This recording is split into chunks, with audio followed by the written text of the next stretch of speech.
Multiplex रेव 3 को गिराने का आदेश हाईकोर्ट ने दिए हैं। रेव 3 को गिराने के आदेश हाईकोर्ट ने केडीए और रेव 3 एंटरटेनमेंट पर लगाया 15 लाख का जुर्माना। आयुर्वेदिक गार्डन की जमीन पर अवैध तरीके से बनाया गया रेव 3 आयुर्वेदिक विद्यालय समिति के नाम लीज पर दी गई थी यह जमीन। केडीए और रेव 3 की मिलीभगत से मल्टीप्लेक्स बना और कृषक और मजदूर पशुपालक विकास सेवा समिति ने हाईकोर्ट में दाखिल की थी याचिका। हाईकोर्ट के न्यायाधीश सुधीर अग्रवाल और अजीत कुमार की खंडपीठ ने दिए हैं आदेश। आरटीआई कार्यकर्ता रॉबी शर्मा ने 2002 में दाखिल की थी एचसी में याचिका। मामले में तत्कालीन कल्याण सिंह सरकार का भी खेल उजागर। तत्कालीन कैबिनेट मंत्री लालजी टंडन और सतीश महाना पर आरोप हैं। जिला प्रशासन भी शामिल रहा इस पूरे खेल के अंदर। अब ये रेव 3 मल्टीप्लेक्स इसको गिराने के आदेश हाईकोर्ट ने दिए हैं क्योंकि ये जमीन थी एक औषधालय के लिए, लेकिन यहाँ पर बना दिया गया मल्टीप्लेक्स रेव 3 जिसे गिराने के अब आदेश दिए गए हैं। तत्कालीन कल्याण सिंह सरकार में ये पूरा का पूरा खेल रचा गया। तत्कालीन कैबिनेट मंत्री लालजी टंडन और सतीश महाना पर भी इस पूरे मामले में आरोप है। जिला प्रशासन इस पूरे खेल के अंदर शामिल रहा।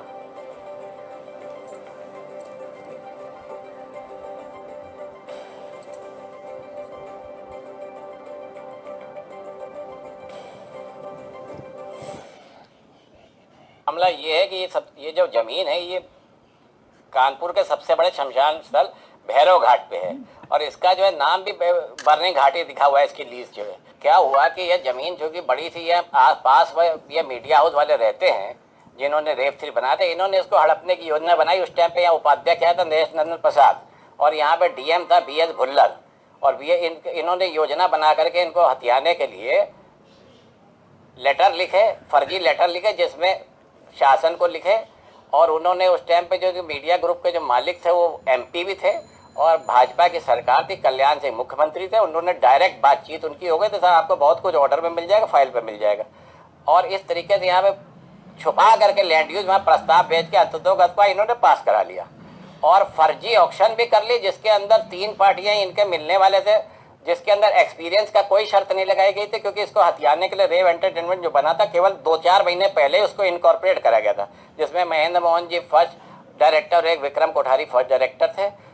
तो पूरी फर्म बनाई और उसके बाद में जब 30 नवंबर 1999 को उन्होंने विज्ञापन भी निकाल दिया जबकि इनको जमीन नहीं मिली। जमीन डीएम ने इनको फरवरी 2000 में दी है।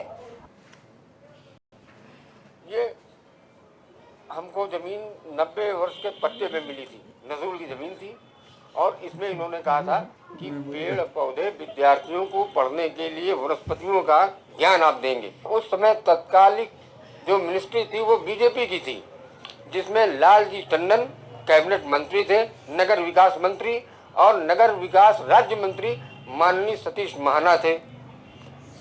इन लोगों के साथ हमारे नगर आयुक्त तथा वीसी केडीए का ये सबकी मिली भगत होते हुए एकदम से जो है इन्होंने उसकी नीलामी करा दी और जो नीलामी भी हुई वो औने पौने धाम से हुई, मतलब जो वहाँ का रेंट था उस रेंट से भी नहीं हुई। कहने का तात्पर्य यह है कि इन्होंने हमारी जमीन को अपने लालचवश रातों रात उसका परिवर्तन करा दिया और परिवर्तन कराने के बाद भेज दिया।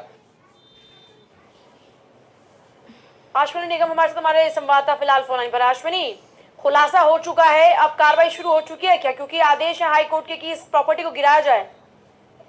देखिए, हाईकोर्ट का आदेश आया है कि रेव 3 को तुरंत ही तत्काल तरीके से उसको जो है उसको गिरा दिया जाए, लेकिन अभी तक कोई भी केडीए की तरफ से ऐसी कोई कार्रवाई नहीं करी गई। जबकि साथ ही साथ केडीए को और एंटरटेनमेंट को लेकर के भी 15 लाख के जुर्माने को भी लेकर कहा गया है। लेकिन सबसे बड़ी बात है कि वहीं पे जहाँ पे जो याचिका करता था उनका कहना था कि अभी ये लोग जो है सुप्रीम कोर्ट जा सकते हैं, जिसको लेकर के अभी इसमें केडीए को जबकि तत्काल गिराया जाना चाहिए था, लेकिन अभी तक कोई कार्रवाई नहीं करी जा रही। सबसे बड़ी बात ये निकल के आ रही है कि जो पिछली सरकार थी, जब पिछले 2000 उसकी बात करें जब बीजेपी की सरकार थी उस वक्त सबसे बड़ी बात है जिनकी जमीन है उन्होंने सीधे सीधे आरोप लगाया है कि राज्य मंत्री सतीश महाना हुआ करते थे विकास के और उसके साथ लालजी टंडन पे उन पे आरोप लगाया है कि उन लोग की मिली भगत के चलते हुए पूरी तरीके से इस जमीन को जो 5 एकड़ जमीन थी उसको कौड़ियों के दाम में जो है बेच दिया गया और उसका लैंड यूज चेंज कर दिया गया।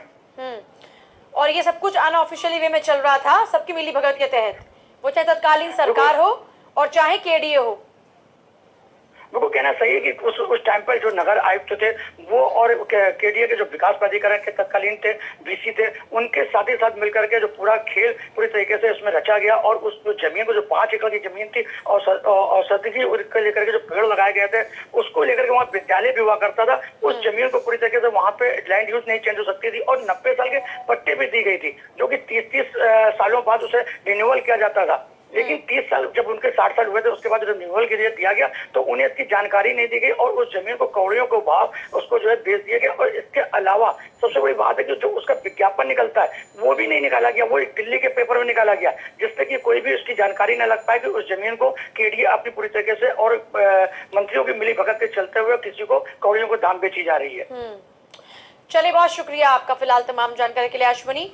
तो देखिए, कौड़ियों के भाव जमीन को खरीद लिया गया और ये कोई आम बात है। यहाँ देखिए, आमतौर पर आपने इसे देखा जब भ्रष्टाचार लगातार चल रहा था तो यही चीजें हो रही थी कि जमीन किसानों से ले ली गई और उसके बाद में उस जमीन का CLU कराकर उसको लगातार अपने मुनाफे के लिए इस्तेमाल किया गया। कुछ ऐसा ही माजरा ये भी है। फिलहाल वक्त बहुत ही छोटे से ब्रेक का, लेकिन उसके बाद भी खबरों का सिलसिला जारी है।